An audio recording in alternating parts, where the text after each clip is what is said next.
Breaking news Sindh सरकार police अमन अमान जी मजमूई सूरत के बेहतर करार दी छो है। कराची में आईजी सिंध से गड प्रेस कॉन्फ्रेंस कंदे निगरान सूबाई वजीर अहमद शाह जो चवण है तो सूबे में ॾोहनि ते ज़ाब्तो आंदो वियो है।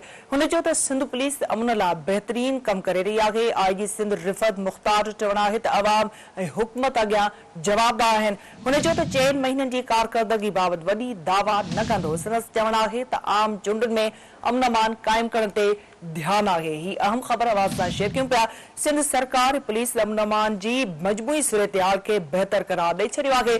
कराची में आईजी सिंध से गड प्रेस कॉन्फ्रेंस कंदे निगरान सूबाई वजीर अहमद शाह जो चवण है तो सूबे में ॾोहनि ते ज़ाब्तो आंदो वियो है। हुन चयो त सिंध पुलिस अमन लाइ बेहतरीन कम करे रही है। आईजी सिंध रिफत मुख्तार जो चवण है तो अवाम ऐं हुकूमत अॻियां जवाबदार आहिनि। हुन इहो बि चयो त 4 महीननि जी कारकर्दगी बाबति वॾी दावा न कंदो। संदसि चवण है तो आम चूंडुनि में अमन अमान कायम करण ते ध्यान है।